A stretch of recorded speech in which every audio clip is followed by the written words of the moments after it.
आज मेरे बेटे की दूसरी शादी थी। उसकी पहली शादी का क्या हुआ, मैं उसे भूल जाना चाहती थी क्योंकि वह बड़ी ही अजीब घटना थी।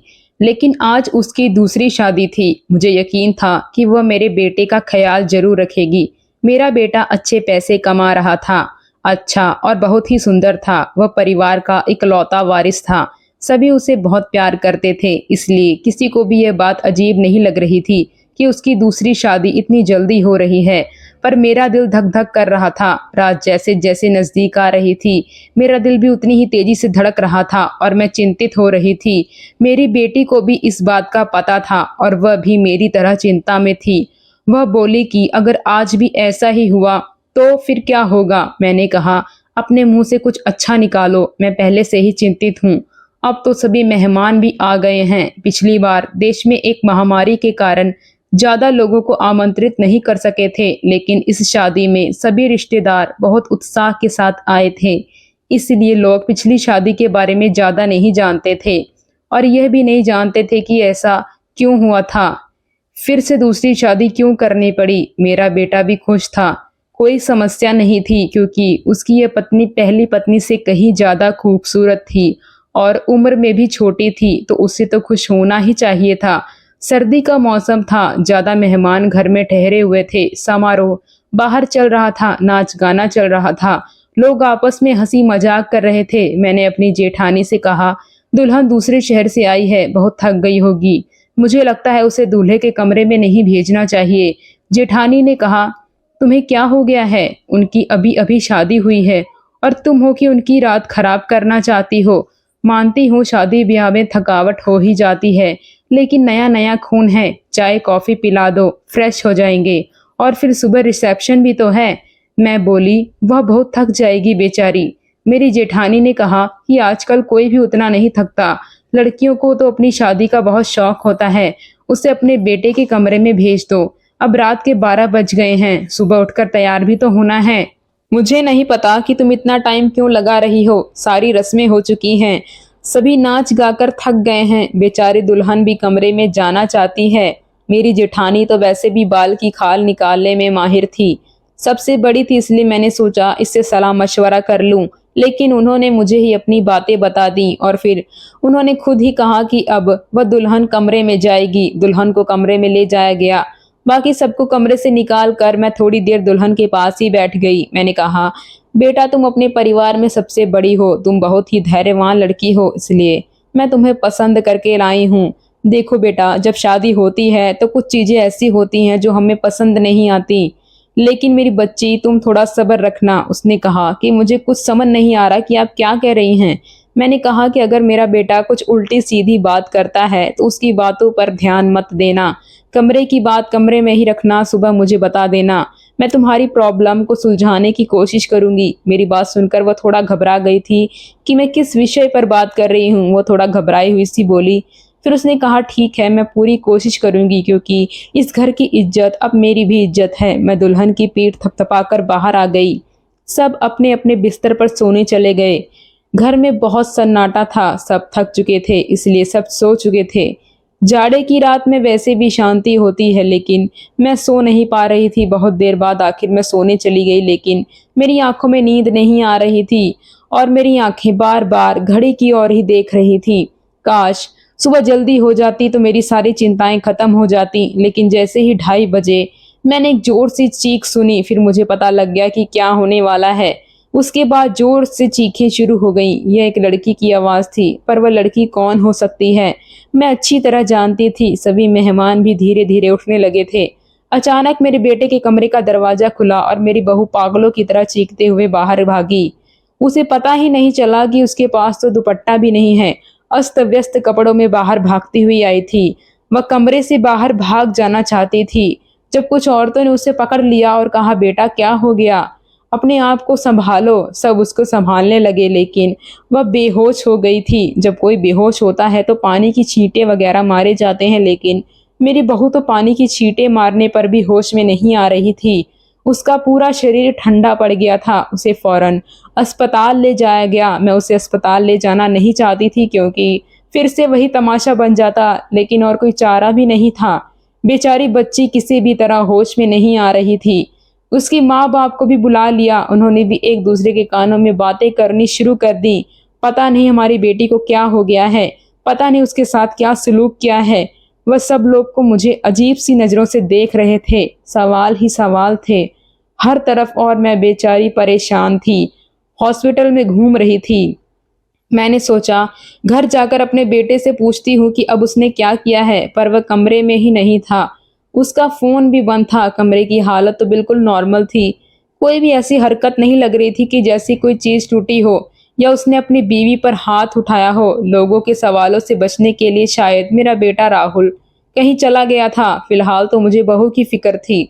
मैं अस्पताल वापस आ गई तो 3 घंटे में अस्पताल वालों ने मेरी बहू को छुट्टी दे दी। मेरी बहू हमारे घर नहीं आना चाहती थी, वह बहुत ज्यादा घबराई हुई थी, लेकिन उसकी माँ ने उसे समझाया कि तुम्हारी ससुराल ही चलते हैं, नहीं तो लोगों को मैं क्या जवाब दूंगी, लोग तरह तरह की बातें बनाएंगे। मैंने भी अपनी बहू को समझाया कि बेटा सुबह मुंह दिखाई की रस्म पूरी हो जाए फिर अपनी माँ के घर चली जाना, मैं तुम्हें नहीं रोकूंगी। मेरी बात सुनकर मेरी बहू गुस्से में आ गई और बोली, भाड़ में गई आपकी रस्म, मैं आपके घर में एक पल के लिए भी नहीं रहूंगी।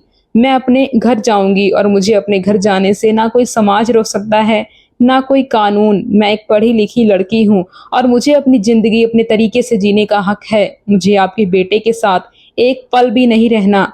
मेरी बहू ने अपना फैसला सुना दिया था। मैं चुपचाप आंखों में आंसू लिए उसे देखती रही। यह तो पहले भी हो चुका था, जब मेरे बेटे की पहली शादी हुई थी। मेरी पहली बहू के साथ भी वही हुआ था। वह मेरी पसंदीदा लड़की थी, वह मेरी बेटी की दोस्त थी और वह मेरे बेटे को बहुत पसंद करती थी। मैं बहुत खुशी के साथ उसे लेकर आई थी। इन लोगों ने हमारा बहुत सहयोग किया था। वो एक अमीर पिता की बेटी थी, वो बहुत अच्छी लड़की थी। मुझे भी उसका घर आना अच्छा लगता था। कुछ ही दिनों में मैंने महसूस किया था कि जैसे वो राहुल को पसंद करने लगी है और इसलिए दोनों की शादी हो गई। लेकिन शादी के बाद उसके साथ भी ऐसा ही हुआ था। शादी की पहली रात वह भी चिल्लाते हुए कमरे से बाहर भागी थी। उसके बाद उसने मेरे बेटे की शक्ल देखने से भी मना कर दिया था। सबने उसे बहुत समझाया कि बेटा अपनी जिंदगी के बारे में तो सोचो, लेकिन उसने कहा कि मेरी जिंदगी तो बर्बाद हो ही गई है। अब इस लड़की को भी समझाया जा रहा था, लेकिन वह भी कह रही थी मैंने नहीं रहना, मैं नहीं रहूंगी आपके बेटे के साथ। मेरा बेटा भी कोई जवाब नहीं दे रहा था, पता नहीं कहाँ चला गया था। लड़की का बाप बार बार कह रहा था कि उस लड़के को बुलाओ, हम उसे पूछना है कि उसने हमारी बेटी के साथ क्या किया है। राहुल घर आ चुका था। सब उस पर सवालों की बौछार कर रहे थे, पर वह कुछ भी नहीं बोल रहा था। लड़की के माँ बाप राहुल को भला बुरा बोलकर और धमका कर चले गए। अपनी बेटी को भी साथ ले गए। अच्छा खासा तमाशा हो गया था। सब मेहमानों के सामने हमारी नाक कट गई थी। लड़की के माँ बाप ने हमारी बेइज्जती करने में कोई कसर नहीं छोड़ी थी, लेकिन राहुल अपने मुंह से एक शब्द भी नहीं बोल रहा था। राहुल के पिता तो पहले इस दुनिया से जा चुके थे। सारी बेइज्जती मुझे अकेले ही सहनी पड़ी। घर में जमा लोगों ने भी हमें अच्छी अच्छी बातें सुना डाली थी। लड़की की माँ को काबू में ही नहीं आ रही थी। वह मुझे बहुत भला बुरा कह रही थी, लेकिन उसमें उस बेचारी की क्या गलती थी। आखिर उसकी बेटी की जिंदगी तबाह हो गई थी। मैं आज खुद को बहुत अकेला महसूस कर रही थी। राहुल के पिता होते तो इतनी जल्दी हिम्मत न हारती। लोगों के तानों को मैं अकेली ही सुनती जा रही थी। राहुल बड़ा था और रूही मेरी एक बेटी थी जो कॉलेज में पढ़ती थी। सब लोग आपस में कानाफूसी कर रहे थे। राहुल को लेकर तरह तरह की कहानियां बनाई जा रही थी। कोई कह रहा था पता नहीं राहुल बहुत पागल है, तो कोई कह रहा था लगता है राहुल को दिमाग की कोई बीमारी है, तो कोई कह रहा था कि पता नहीं उसने लड़की के साथ ऐसा क्या किया कि वह इतनी ज्यादा डर गई। जितनी मुंह उतनी बातें थी, लेकिन मेरे पास इन सब का कोई जवाब नहीं था। जब लोगों को असल वजह पता ना हो तो वो खुद ही कहानियां बना लेते हैं। खुद की बनाई हुई उल्टी सीधी कहानियां सच से कहीं ज्यादा खतरनाक होती हैं। लेकिन समस्या तो ये थी कि सच तो मुझे भी नहीं पता था कि ऐसा क्या था कि सुहाग रात को ही मेरी बहुएं मेरे बेटे के कमरे से चीखती हुई भागती थी। उस लड़की ने मुझे कुछ नहीं बताया था। मैंने खुद ही अपने मन में सोचा हो सकता है उसने अपने माँ बाप को कुछ बताया हो। सच जानने के लिए मैंने उनके घर फोन किया। भले ही भी हमसे रिश्ता खत्म कर गए थे, लेकिन इंसानियत के नाते ही मैंने उसका हाल चाल लेने के लिए फोन किया। फोन लड़की की माँ ने उठाया था। मैंने पूछा अब कैसी तबीयत है आपकी बेटी की। मेरी आवाज सुनते ही वह भड़क गई थी और बोली थी मेरी बेटी अब ठीक नहीं हुई है। खबरदार जो आगे से आपने फ़ोन किया। ये सुनकर मैं बहुत ज़्यादा परेशान हो गई थी। मेरी पहली बहू के साथ भी ऐसा ही हुआ था। मेरी बेटी ने बताया था कि वह कम से कम 6-7 महीने तक बीमार रही थी और आखिर क्या प्रॉब्लम थी मेरे बेटे को, मुझे कुछ भी समझ नहीं आ रहा था। क्या कमी थी कि उसकी पत्नियां उससे डरकर भाग जाती थीं। राहुल की बात करूं तो राहुल बहुत ही सीधा सादा सा बच्चा था। बचपन से ही कम बोलने वाला था, लेकिन उसके अंदर कोई भी हरकत ऐसी नहीं थी जो अब नॉर्मल होती है। राहुल मेरी पहली संतान थी। हमने उसे बहुत ही लाड प्यार से पाला था, लेकिन हमारे इतना लाड प्यार देने से भी वो बिगड़ा नहीं था। उसे अपनी सुंदरता पर घमंड जरूर था। वह कहता मेरी खूबसूरती और स्मार्टनेस के आगे सब पानी भरते हैं।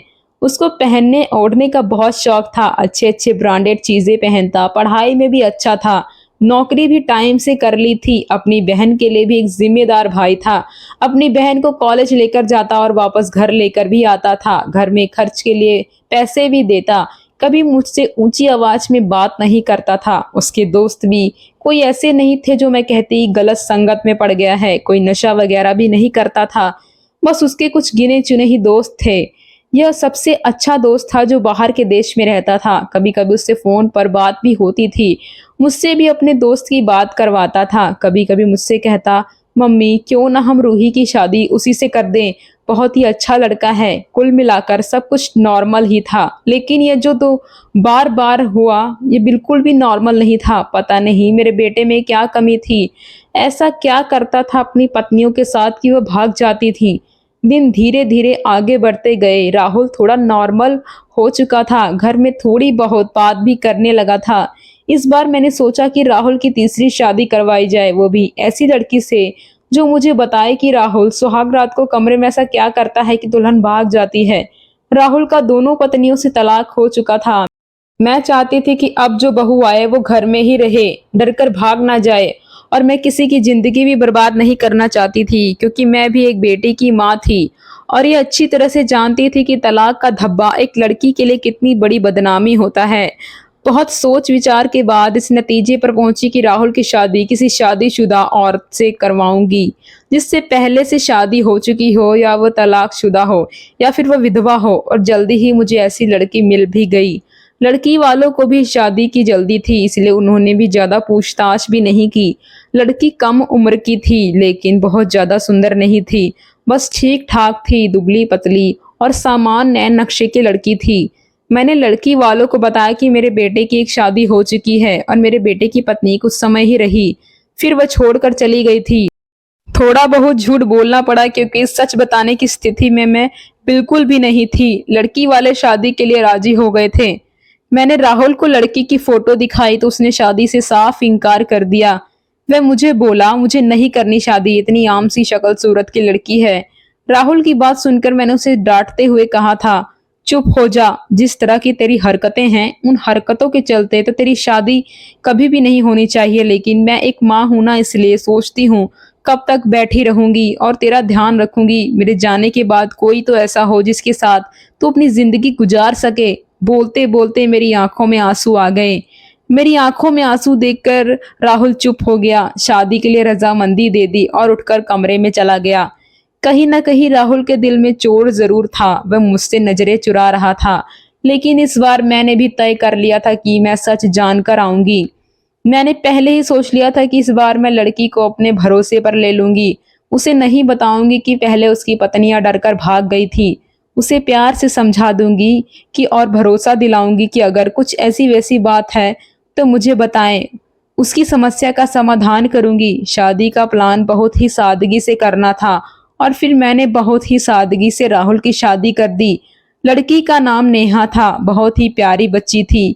मेरी बेटी ने मना भी किया था कि मम्मी रहने दे, भाई को भाई के हाल पर छोड़ दे। लेकिन मैंने उसे समझाया था कि बेटा, हो सकता है तेरे भाई के साथ कुछ मसला हो जिसे सुलझाना हमारा फर्ज है। शादी निपट गई। इस बार मैंने ज्यादा मेहमानों को नहीं बुलाया था। घर में कुछ ही मेहमान थे जो कि मेरे रिश्तेदार नहीं बल्कि मेरे कुछ जानने वाले थे। मेरी कुछ सहेलियां वगैरह थी और उनके परिवार वाले थे। नेहा को मैं राहुल के कमरे में ले गई। उसे बेड पर बिठाते हुए मैंने नेहा का हाथ अपने हाथ में लिया और उसे हल्के से दबाते हुए बोली, नेहा बेटा, तुमसे बहुत ही जरूरी बात करनी है, बहुत ही ध्यान से मेरी बात सुनो। नेहा मुझे देखने लगी। ऐसी कौन सी बात है जो अभी करनी है? मैंने नेहा को समझाते हुए कहा, बेटा राहुल शादी के लिए राजी नहीं था, बहुत ही मुश्किल से मैंने उसे शादी के लिए तैयार किया है। हो सकता है मेरा बेटा कुछ अजीबोगरीब हरकतें करे, हो सकता है तुम्हें डराने की कोशिश करे जिससे कि तुम उसे छोड़कर भाग जाओ, लेकिन बेटा तुम्हें डरना नहीं है। जो भी हो तुम्हें सब कुछ मुझे बता देना है, बस तुम्हें उसके डराने धमकाने से उसकी बातों में आने की जरूरत नहीं है। नेहा ने मेरी बातों को सुनकर हाँ में सर हिला दिया था। मैं थोड़ी संतुष्ट हुई थी और नेहा को आराम करने का बोलकर बाहर आ गई। मैं अपने कमरे में नहीं गई, हॉल में सोफे पर ही लेट गई। नेहा को मैंने उसके कमरे में भेज दिया कि तुम जाओ, सो जाओ, बहुत रात हो चुकी है। मेरी बेटी रूही भी कमरे में जा चुकी थी, लेकिन जाते जाते उसने कहा कि मम्मी आप जो भी कर रहे हैं ठीक नहीं है। आप भी हर समस्या का हल सिर्फ शादी ही समझती हैं। आपको किसी की बेटी की जिंदगी को बर्बाद नहीं करना चाहिए। रूही जा चुकी थी और मैं सोफे पर लेटी दिल ही दिल में अपने भगवान को याद कर रही थी और दुआ मांग रही थी, हे भगवान ये रात अच्छे से बीत जाए। बहुत ही खामोशी थी, ऐसा लग रहा था जैसे तूफान के आने से पहले की खामोशी हो। घड़ी की टिक टिक मेरे सर पर हथौड़े की तरह लग रही थी। मैं अपने भगवान को मनाने में लगी हुई थी कि तभी वही हुआ जिसका मुझे डर था। नेहा चीखते हुए बाहर आई और पागलों की तरह घर के बाहर जाना चाहती थी। मैंने जैसे तैसे करके उसे गेट के अंदर लिया था। मैंने उसे जैसे तैसे समझाकर थोड़ा शांत किया था।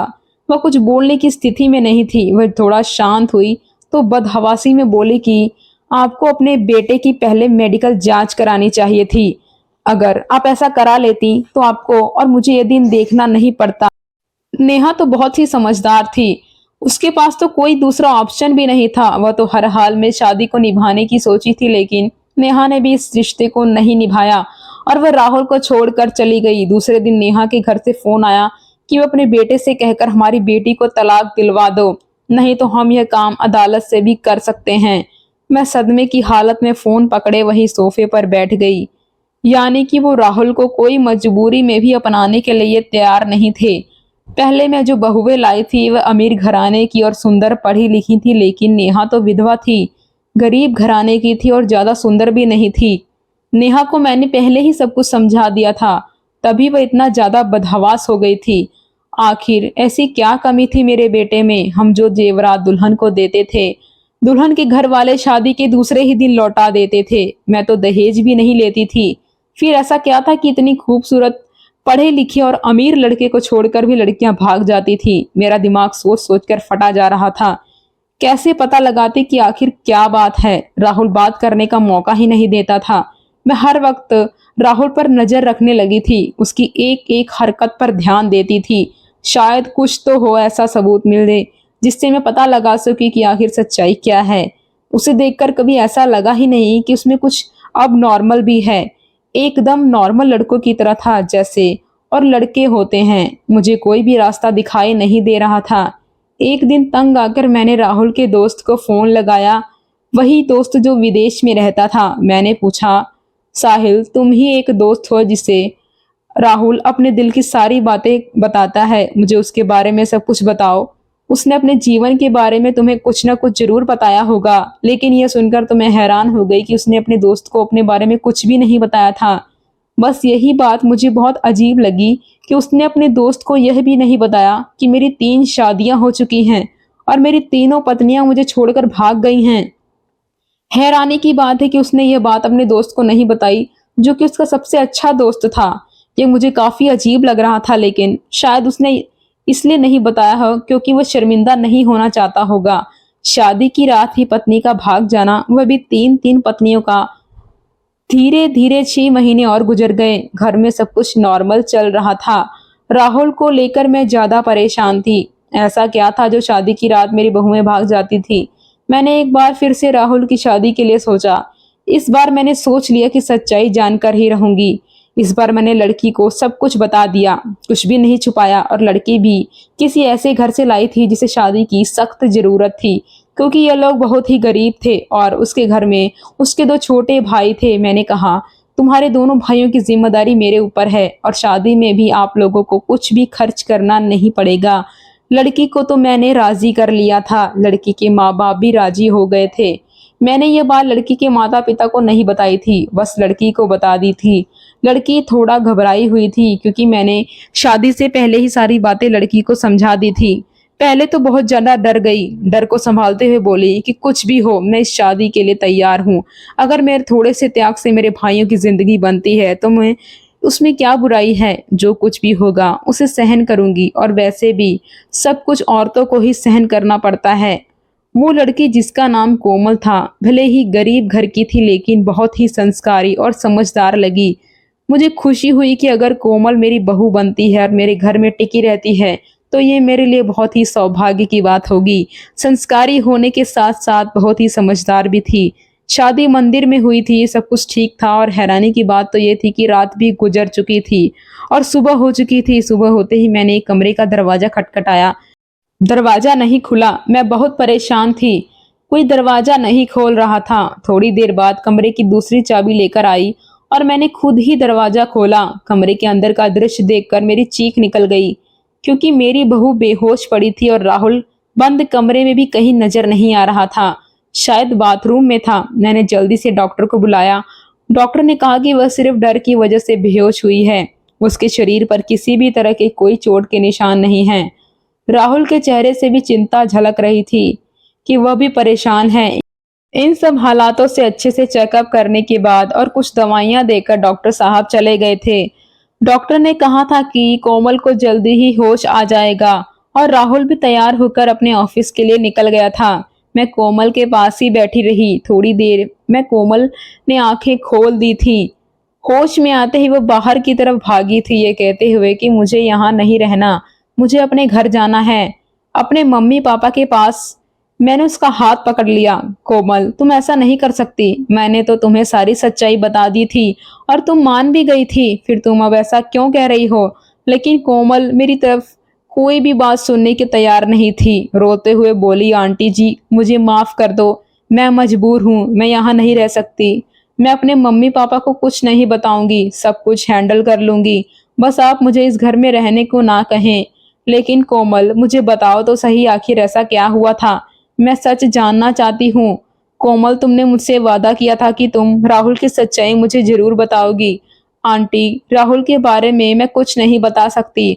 अगर मैंने राहुल के बारे में बोला तो वो मुझे जान से मार देगा। मुझे अपनी जान की परवाह नहीं है, लेकिन राहुल मेरे भाइयों को भी नहीं छोड़ेगा।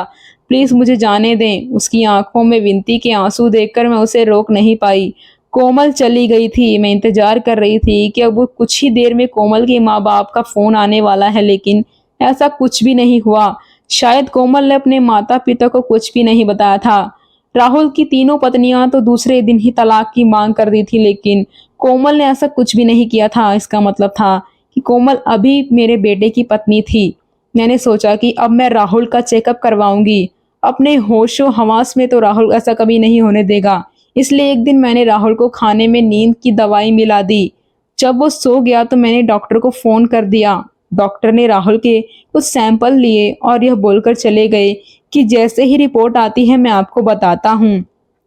डॉक्टर चले गए मगर मैं बेसब्री से राहुल की रिपोर्ट्स का इंतजार करने लगी। अगले दिन डॉक्टर का फोन आया और उन्होंने कहा कि राहुल एकदम नॉर्मल है, उसकी सारी रिपोर्ट्स नॉर्मल आई हैं।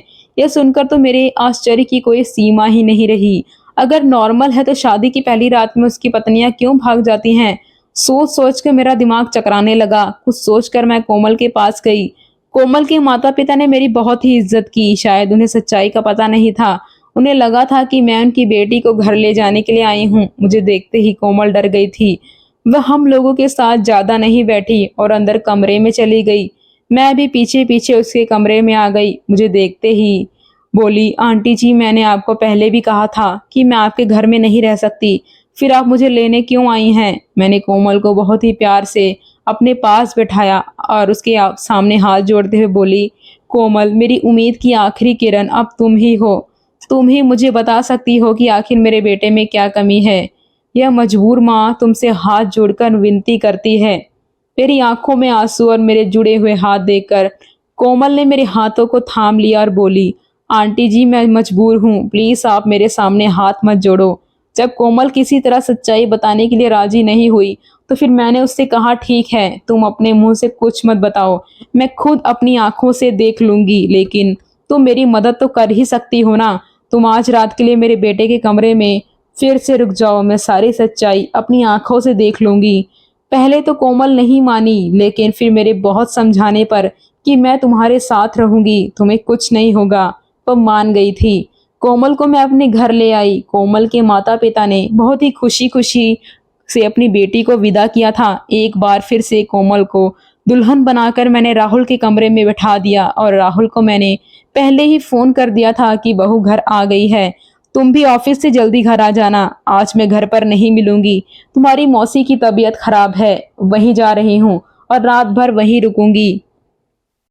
मेरी बात सुनकर राहुल ने सिर्फ हाँ में जवाब दिया था और फोन काट दिया था। मैं राहुल के कमरे में ही छुपकर बैठ गई।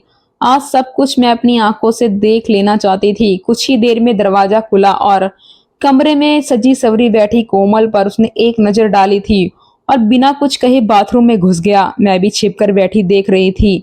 कोमल बेड पर इस तरह बैठी हुई थी कि जैसे अभी उठकर भाग जाएगी। मैं भी सांस रोके आने वाली सिचुएशन के लिए खुद को तैयार कर रही थी। तभी अचानक बाथरूम से किसी औरत के चीखने की आवाजें आने लगी। कोमल बेड से नीचे उतरकर खड़ी हो गई थी और डर से वह थर-थर कांप रही थी। मैं भी हक्का बक्का थी, खड़ी थी। अंदर तो राहुल गया था, फिर औरत की आवाज कहाँ से आ रही थी। तभी राहुल बाहर निकला और राहुल को देखते ही मैं बेहोश होते होते बची। उसने अपना रूप एकदम से बदल लिया था। उसने औरतों जैसे कपड़े पहने थे, बहुत ही बेहुदा सा या यूं कहिए कि बहुत ही डरावना सा मेकअप कर रखा था। आंखों में जैसे खून उतरा हुआ था। आवाज भी लड़की की तरह ही निकाल रहा था। तुमसे मना किया था ना, मेरी जिंदगी में दोबारा मत आना। तुमने मेरी बात नहीं मानी, अब तुम अपनी मौत की जिम्मेदार होगी। बहुत ही भयानक हंसी हंसता हुआ राहुल कोमल की तरफ बढ़ रहा था। कोमल चीखती हुई भागकर मेरे पास आ गई थी। मैं भी बाहर आ गई थी। राहुल को रोकने की कोशिश कर रही थी। राहुल, क्या हो गया है तुम्हें? राहुल ने मुझे जोर से धक्का दिया था। कौन राहुल? परमीला नाम है मेरा। मौका देखकर कोमल कमरे से भाग गई थी। इससे पहले राहुल फिर से मेरे पास आता, मैं अभी कमरे से बाहर निकली और कमरे को बाहर से बंद कर दिया। राहुल के भयानक हंसी मुझे बाहर तक सुनाई दे रही थी। मैं डरी सहमी कोमल को अपने सीने से लगा रखी थी। मैं खुद भी बहुत ज्यादा थक गई थी और डरी हुई थी। आंटी जी, मुझे यहाँ नहीं रहना है, राहुल मुझे जिंदा नहीं छोड़ेगा। उसने मुझे कहा था अगर मैंने किसी को कुछ बताया तो वो मुझे मार देगा। साथ में मेरे भाइयों को भी, मुझे और मेरे भाइयों को बचा लो। आंटी जी, मैं बोली, कुछ नहीं होगा, तुम शांत हो जाओ, मैं सब कुछ संभाल लूंगी।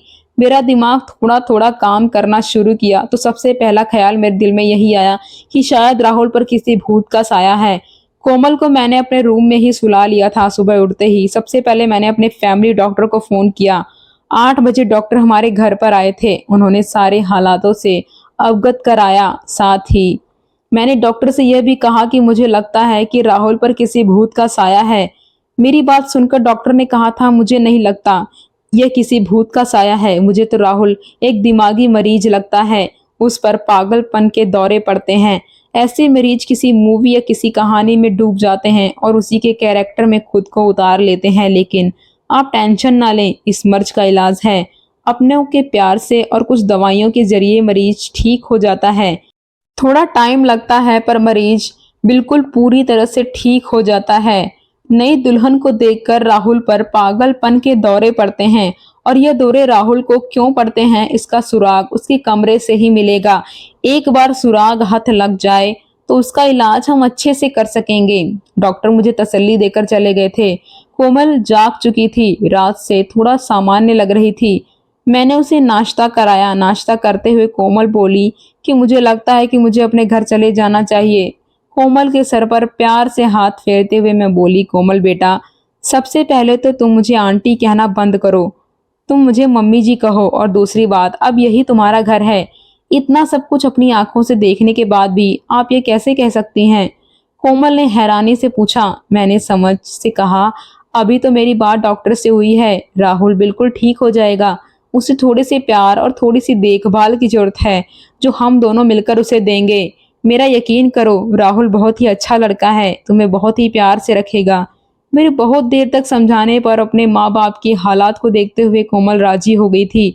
मैंने बहुत ही प्यार से कोमल से कहा था, कोमल बेटा अब तो एक बार मुझे मम्मी जी कह दो। और कोमल ने मुस्कुराते हुए मुझे मम्मी जी कहा था, जिसे सुनकर मेरे दिल में ठंडक उतर गई थी। मुझे उम्मीद की किरण नजर आई थी कि मेरा बेटा ठीक हो जाएगा, उसका भी घर बस जाएगा। 10 बजे के करीब राहुल के दरवाजे पर कट-कट की आवाज आई थी। मैंने हाथों से दरवाजा खोला और कोमल को मैंने अपने कमरे में भेज दिया। राहुल एकदम तरोताजा तैयार खड़ा था। मुझे देखते ही नाराजगी से बोला, क्या मम्मी, दरवाजा बाहर से बंद किसने कर दिया? मुझे ऑफिस के लिए लेट हो रहा है। मैंने एकदम नॉर्मल ही बात की थी। बोली, पता नहीं बेटा कैसे बंद हो गया, चलो तुम नाश्ता कर लो। मैंने उस पर कुछ भी जाहिर नहीं होने दिया और वह नाश्ता किया और ऑफिस के लिए निकल गया। राहुल के ऑफिस निकलते ही सबसे पहले मैं उसके कमरे में गई और उसकी तलाशी ली। मुझे ज्यादा मेहनत नहीं करनी पड़ी। सामने ही बेड पर मुझे कुछ किताबें दिखी। कोमल भी अब मेरे पास आ चुकी थी। सारी किताबों में एक ही उपन्यास था जिसमें कोई परमिला नाम की लड़की थी। शादी की रात ही उसके पति ने उसे कमरे में धक्के देकर बाहर निकाल दिया था और अगले ही दिन दूसरी दुल्हन ले आया था। परमिला धीरे धीरे दिमागी मरीज बन गई थी। नई दुल्हन देखते ही उस पर दौरे पड़ने लगते थे। अब तो किसी शादी में दुल्हन को देखती थी तो उसे मारने के लिए भागती थी। परमिला के ससुराल वालों ने उसे पागल घोषित कर दिया था और उसे उसके मायके भेज दिया था। दुल्हन को देखकर परमिला का पागलपन कम नहीं हुआ था और परमिला के कैरेक्टर में ही राहुल ने खुद को पा लिया था। मैंने डॉक्टर को फोन करके सारी बातें बताई। डॉक्टर ने कहा कि आप लोग बिल्कुल भी ना घबराएं, मैं कुछ दवाइयां दूंगा और जो उपन्यास राहुल पढ़ता है वह सारी किताबें आप रूम से बाहर निकाल दें। उसमें से परमिला का कैरेक्टर निकालना पड़ेगा। धीरे धीरे डॉक्टर की दवाइयों से और कोमल और मेरी मेहनत से राहुल ठीक होने लगा था। कोमल राहुल के सामने सिंपल सी रहती थी, कोई भी मेकअप नहीं करती थी। राहुल के व्यवहार में बहुत बदलाव आने लगा था। उसकी आंखों में अब मैंने कोमल के लिए प्यार देखा था।